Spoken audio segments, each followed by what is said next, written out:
प्रकुर्वन् पदकमलनुचा मेखलां यज्ञसूत्रं विभ्राणा शिक्षमाणा संयमनिगमं वाणिविद्यां वसिष्ठात् कन्दस्यामोऽभिरामोऽभिर्जनमस्तद्नवासो वसानः पातु श्रीरामचन्द्रस्तचमथर्चिरां रघुरवीं रघुरवान् माम् सुवर्णकूटं रजताभिकूटं माणिक्यकूटं मणिरत्नकूटं अनेककूटं बहुवर्णकूटं श्रीचित्रकूटं शरणं प्रपद्ये। विषय बहुत अच्छा है। इस ऋतु में आरोग्य चिंतन, इसी पर संगोष्ठी आयोजित की गई है। इस सभा के यशस्वी लगनशील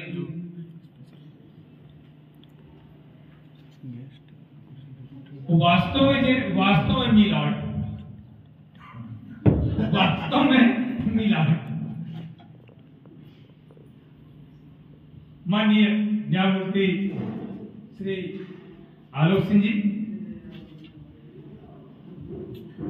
आयुर्वेद के उद्धार के लिए, आयुर्वेद के उत्थान के लिए, आयुर्वेद की भलाई के लिए जिन्होंने पूरा जीवन समर्पित कर दिया, तन मन धन से आज भी समर्पित, सीसीआईएम के पूर्व प्रेसिडेंट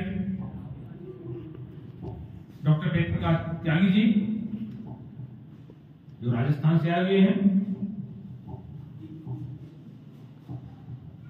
माननीय श्रीमती सुधीर सिंह जी जो हमारे न्यायमूर्ति की धर्मपत्नी जी हैं, ग्रामोदय यूनिवर्सिटी से आए हुए डॉक्टर, और भी हमारे सभी आरोग्यार्थी,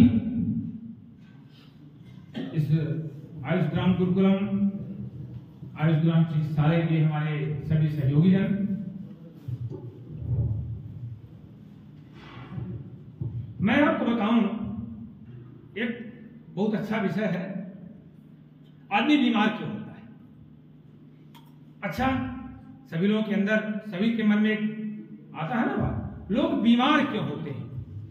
जब तक बीमार नहीं तब तक आरोग्य नहीं, तो आरोग्य की वांछा तभी होगी ना जब बीमारी की बात होगी। तो देखिए, आयुर्वेद ने बहुत संक्षेप में बहुत अच्छी बात कही है, केवल और केवल चाहे जो बीमारी हो उसके मूल 3 ही कारण है। कौन? असात्मेन्द्रियार्थ संयोग, प्रज्ञा अपराध और काल विपर्य। तीसरे से चौथा कोई कारण है ही नहीं बीमारी का। मैं फिर से बता दूं, असात्मेन्द्रियार्थ संयोग, प्रज्ञा अपराध और काल विपर्य।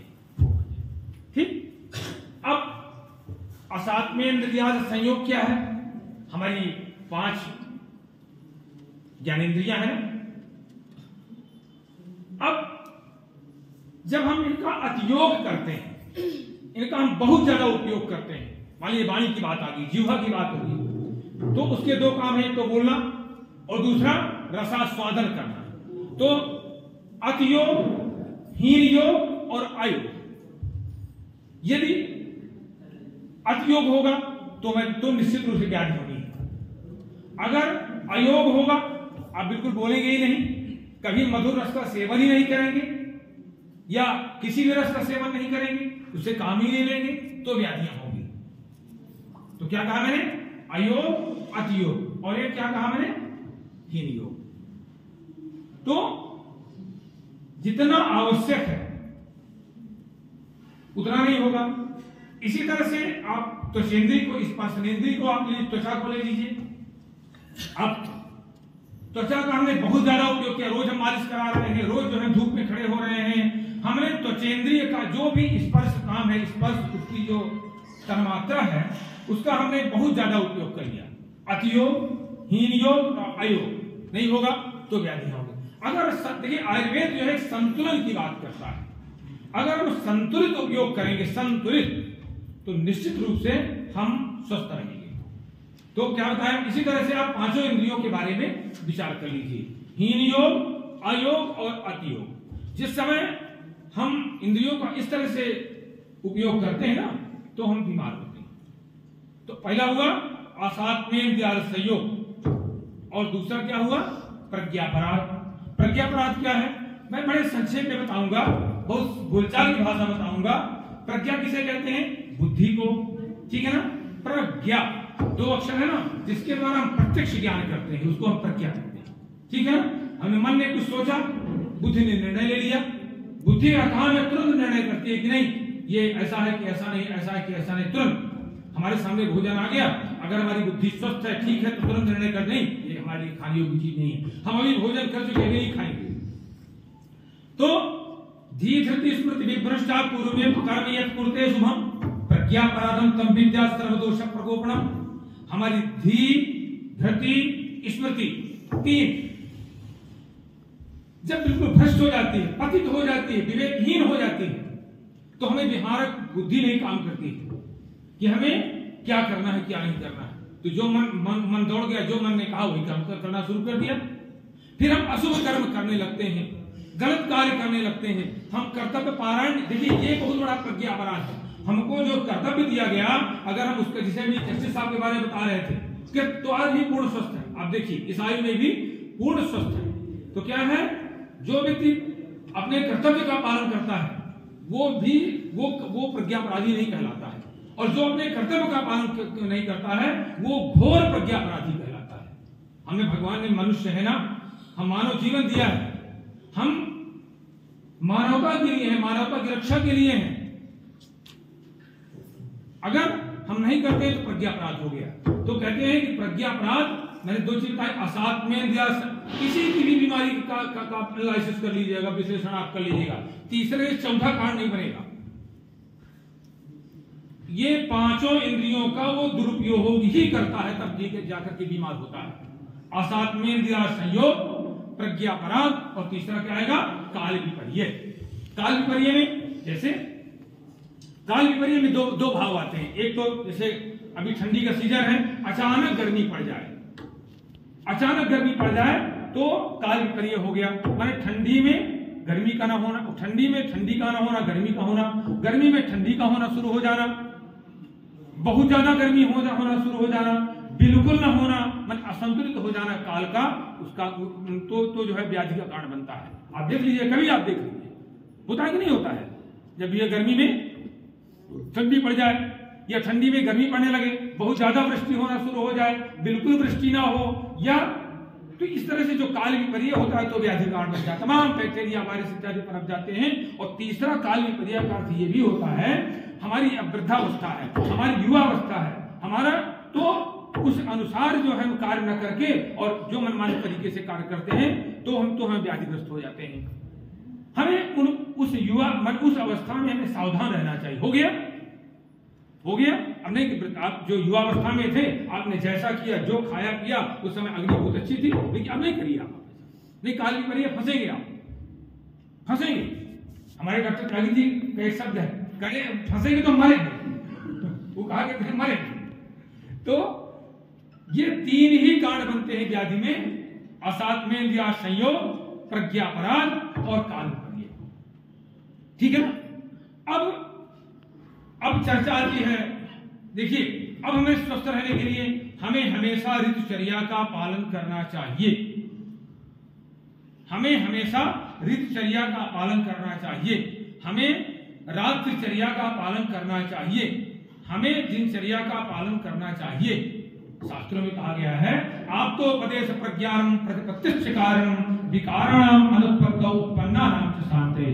शास्त्र कहता है कि हमें कुछ नहीं करना है, इतना सुंदर सूत्र, इतना सुंदर उपाय बताया है, लेकिन पता नहीं लोग क्यों नहीं पालन करते हैं। कहते हैं आप तो उपदेश प्रज्ञानम, जो हमारे ऋषि मुनि, जो हमारे रज, आप किन्हें कहते हैं, जो रजोस्तमोभ्याम निर्मुक्तस्तमो ज्ञान बलेन च एषां त्रिकालममलं ज्ञान अभ्याहतं सदा आपका शिष्टा विबुद्धास्ते एषां वाक्यं संशयं सत्यं बक्षिते सत्यं कस्मात् निर्जस्तमा। कहते हैं रजस्तमोभ्याम निर्मुक्तस्तमो ज्ञान बलेन च, जो है रजोगुण और तमोगुण से जो मुक्त हैं, जिनमें ज्ञान का बल है, रजस्तमोभ्याम निर्मुक्तस्तमो ज्ञान बलेन एषां त्रिकालममलं ज्ञान अभ्याहतं सदा, जिनका भूत भविष्य वर्तमान का जो है तीनों काल में जो है उनका ज्ञान अव्याहत रहता है, कोई बाधा रहित रहता है। ये शाम काल ज्ञान आपता, जो आप होते हैं, मैंने आप तो मैं और सरल भाषा में बता दूं। देखिए कोई नहीं बताएगा तीसरी सरल भाषा में आप तो किसे कहते हैं। आ में आप प्रा जोड़िए तो क्या बनेगा? प्राप्त। आ में प्रा जोड़ लेंगे तो बन जाएगा प्राप्त। अब क्या कहते हैं, वो फलाने से साधक जो है, फलाने तपस्वी बहुत मैंने पा गया है, बहुत पा गया, मैंने भगवान के सानिध्य को प्राप्त कर लिया है। अब उससे आप प्रा को हटा लीजिए तो आप बन जाएगा। बस वही है आप, जो मैंने अपने साधना के द्वारा रज और तमो गुण को अपने काबू में कर चुका है। रजस्तमो ज्ञान निर्मुक्त तपो ज्ञान तपस्या और ज्ञान के बल के बाद उनको कहते हैं आप, जो हमारे ऋषि महर्षि हमारे पूर्वज हो गए हैं। ठीक है ना? इसीलिए हमारे यहाँ आयुर्वेद में साधना पर विशेष जोर देने की बात की गई है। तो कहते हैं जो आप लोगों ने आप्तोपदेश प्रज्ञानम, जो आप ऋषियों ने, हमारे आप्तों ने जो है जो सिद्धांत बताया है, जो नियम बताया है, उन पर विशेष रूप से विश्वास करना। प्रतिपत्तिश्च कारण, प्रतिपत्ति कहते हैं विश्वास को। आप्तोपदेश प्रज्ञानम प्रतिपत्तिश्च कारणम, और विकारणम, बस कुछ नहीं करना। कितना सुंदर उपाय बताया उन्होंने। आप तो केवल आप माने हमारे ऋषियों मुनियों ने जो बताया है, जो हमारे आचार्यों ने जो बताया है, उन पर पूर्ण विश्वास कर लीजिए, उसका पालन करिए बस। विकारण, उससे क्या होगा? विकाराणाम अनुत्पत्तौ, विकारों की उत्पत्ति होगी ही नहीं, व्याधि होगी ही नहीं, और अगर होगी तो विकाराणाम अनुत्पत्तौ उत्पन्ना नाम से शांति, अगर उत्पन्न हो गई तो शांति भी हो जाएगी। केवल एक फार्मूला हमें अपना लेना है, केवल आप पुरुषों के वचनों को हम विश्वास करके उस पालन करें।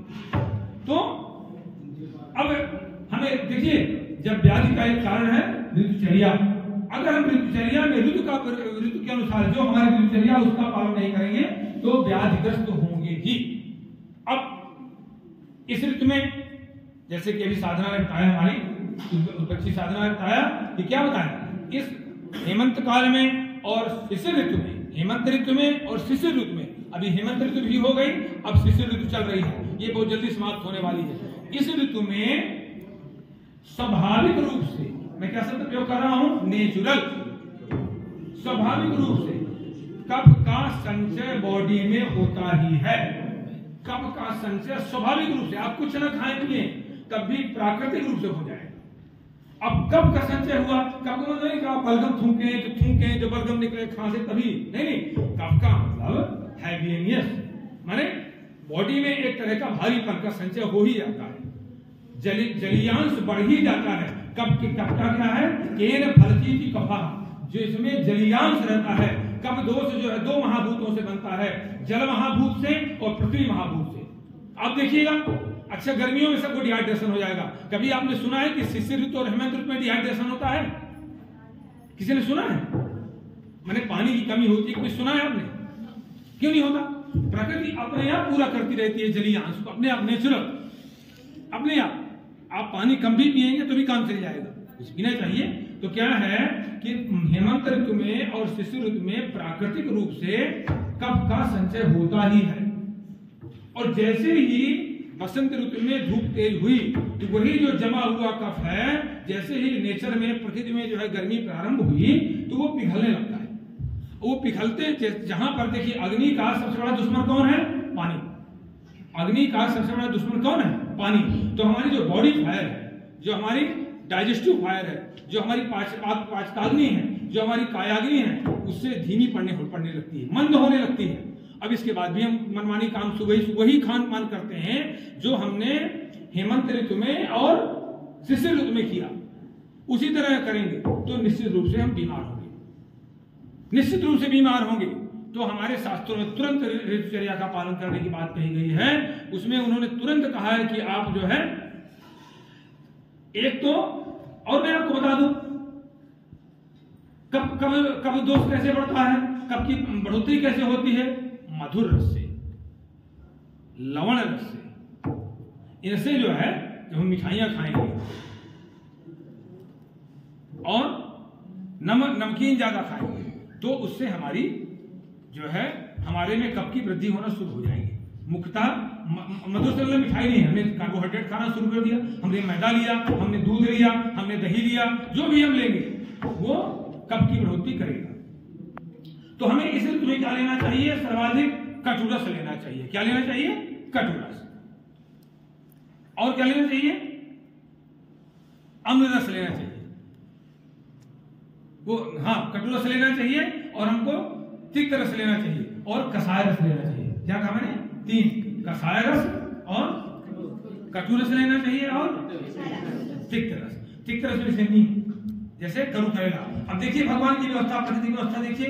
करू करेला अब तो 12 महीने सब सब्जियां मिल जाती हैं।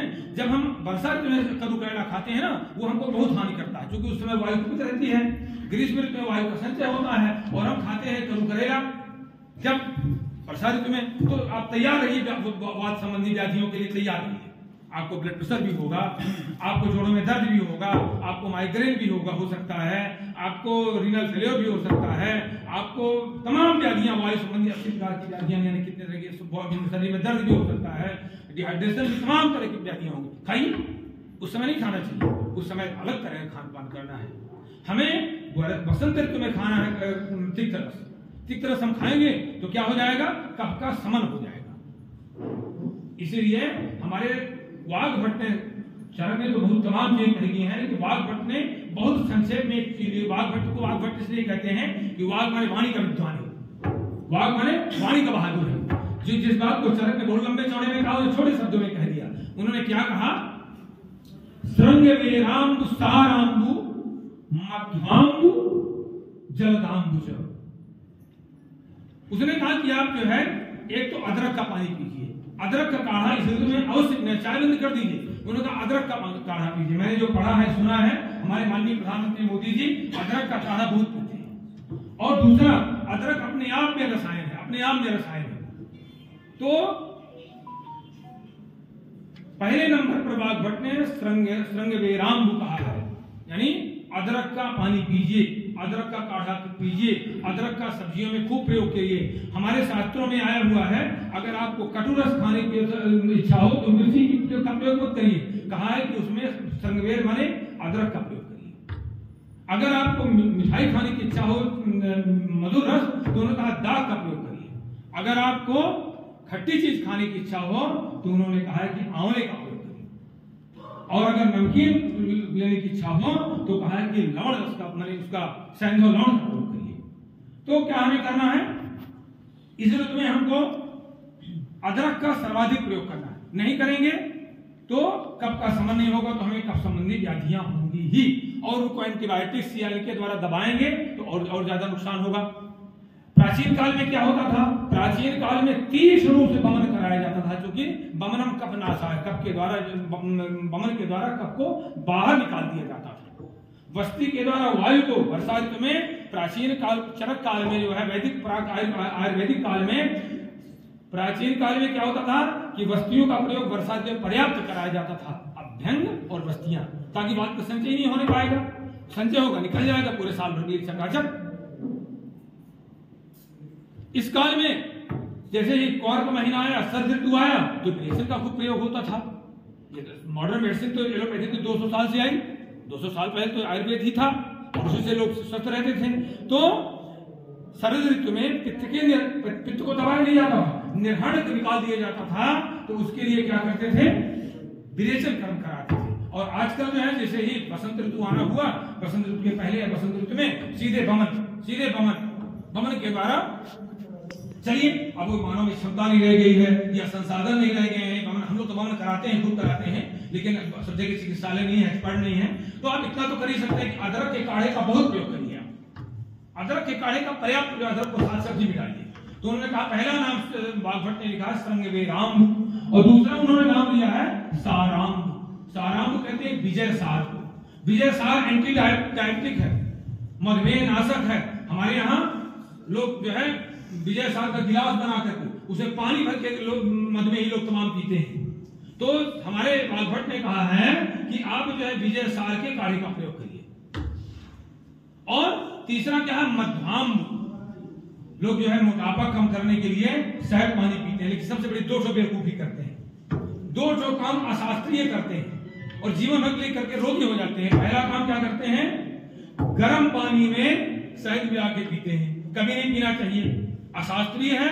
शास्त्र सीधे मना करता है, क्योंकि शहद का नेचर गर्म होता है। शहद जो है विषैली मधुमक्खियों के द्वारा निर्मित किया जाता है।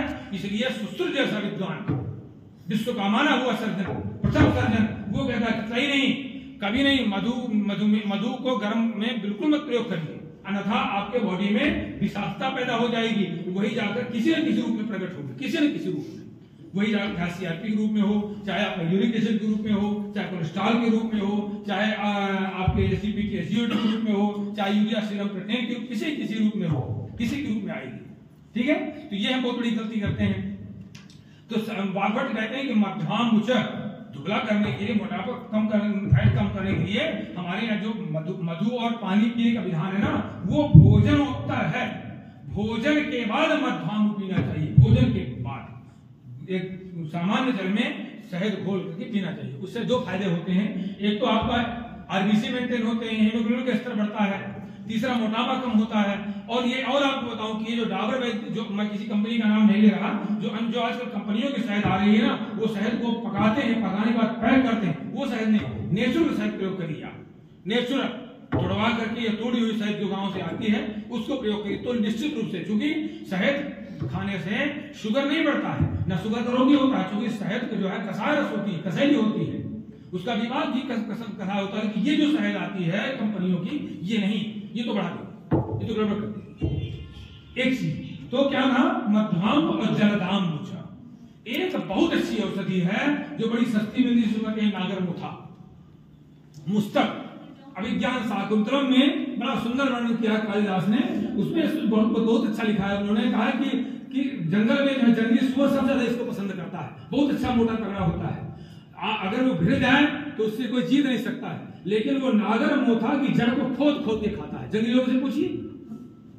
पूछिए, वो नागर मोथा की जड़ को खोद खोद के खाता है, और हम लोग नहीं खाते हैं उसको, हम लोग फेंक देते हैं। यहाँ भी होता है, सब जगह होता है। तो नागर इतनी सस्ती औषधि है, अब तो महंगी हो गई, लेकिन 30 रुपए 40 रुपए किलो मिलती है। हम तो उसको इस साल में अभी आलोक जी कहा है, उसको मंगाइए, उसको फ्री वितरण करवाइए, उसका प्रचार प्रसार करिए। हमने 1-2 क्विंटल मंगवाया है, 3 क्विंटल मंगवाया, हमारे पास अतिरिक्त मंगा के बांटेंगे, सबको बांटो, फ्री बांटो, और उसको लिखो कि भाई इसको पियो।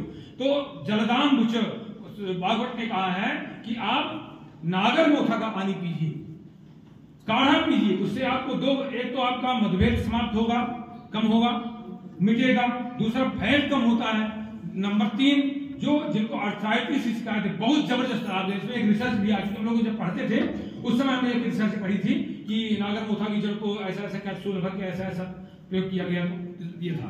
तो देखिए, और बल भी बढ़ेगा, बल भी बढ़ता है, हीमोग्लोबिन को निश्चित बढ़ाता है, आरबीसी को ठीक करता है, प्लेटलेट काउंट को ठीक करता है। लेकिन इस ऋतु में जब प्रयोग करेंगे आप बसंत, अगर इसी चीज को आप गर्मी में प्रयोग करेंगे वो हानि कर जाएगा। आयुर्वेद की चिकित्सा हमेशा ऋतु की अपेक्षा करती है, काल की अपेक्षा करती है, प्रकृति की अपेक्षा करती है, बहुत ध्यान रखना पड़ता है। बसंत ऋतु की दवाइयां अलग लिखते हैं, शीत ऋतु की दवाइयां अलग लिखते हैं, एलोपैथ की तरह चलने वाला शास्त्र नहीं है। गर्मी की दवाइयां अलग लिखते हैं, हेमंत और सिर्फ प्राय एक जैसी लिखी जाती है। तो ये सारी चीजें ध्यान रखनी पड़ती है, बहुत चीजें ध्यान रख। अगर हमारे पास हिमांचल का रोगी आएगा तो उसके लिए हम दूसरी तरह की मात्रा लिखेंगे। आप इधर का आनंद देश का आएगा, ये जंगल देश का आएगा, तो हम दूसरी तरह की दवाई लिखनी पड़ती है। इसीलिए आयुर्वेद चिकित्सक को चिकित्सा लिखने में समय लगता है, और उसको बहुत माइंडेड होना चाहिए, बहुत चिंतनशील होना चाहिए, निरंतर उसको स्वाध्यायरत होना चाहिए, निरंतर स्वाध्यायरत। इसीलिए व्याधियां फैली हुई कि हमारे देश में हमारे डॉक्टर त्यागी जी केवल एकमात्र मिशन में लगे हुए, केवल एकमात्र उनका मिशन था, वो काम भी हुआ, अपने कार्यकाल में जबरदस्त काम किया। उन्होंने एकमात्र मिशन था कि आयुर्वेद चिकित्सक कैसे बढ़े। इसीलिए उन्होंने सारे कितने कॉलेजों की दुकानदारी में बंद कराई, कितने कॉलेजों की दुकानदारी बंद कराई थी। ये सफर के कॉलेज चल रहे हैं, कुछ नहीं हो रहा है। तो इस तरह की चीज तो मैं कहा रहा था कि जलदान नागर मोथा का प्रयोग हमें इस ऋतु में पर्याप्त करना चाहिए, तो हम तमाम व्याधियों से बचे रहेंगे। तो वाग्भट ने एक लाइन में कह दिया, स्त्रंग वेराम साराम्बु मध्वाम्बु जलदाम्बु च। ये आरोग्य की जहां तक बात आती है, तो हमारे चरक ने आरोग्य की परिभाषा सुश्रुत ने कितनी बड़ी बात कह दी है, लेकिन चरक ने एक अक्षर में कह दिया है प्रकृतिम आरोग्यम, कह दिया प्रकृतिम आरोग्यम। व्यक्ति को प्रकृतिस्थ रहना, नॉर्मल रहना, समत्व में रहना, समता में रहना ही आरोग्य है, समत्व में रहना। और समत्वम योग मुच्यते, समत्व को योग कहा गया है गीता में, भगवान ने कृष्ण कह दिया सम सम सम, और समत्व रहना ही सबसे कठिन बात है। समत्व रहने के लिए बहुत अच्छा अभ्यास करना पड़ता धीरे धीरे अभ्यास करते समय पे पहुंच जाएंगे। अब किसी को कोई प्रश्न पूछना हो तो उससे पूछ सकता है, फिर हम बात को विराम दें। किसी को हमारे बैठे हैं, किसी को कोई चीज पूछे हो,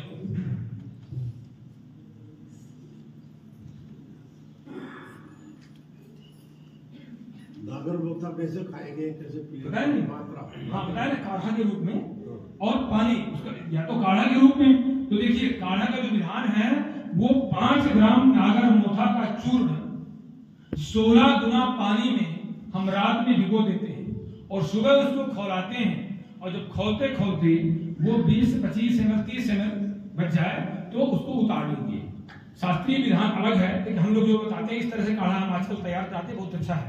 तो 16 गुना में भिगोइए, 4 गुना बचाइए, तो ऐसा कर लीजिए और उसको छान करके और सुबह खाली पेट पी लेना चाहिए। अगर उसको पानी बनाना है तो 20 ग्राम को 1 लीटर पानी में डालिए और खौलाइए।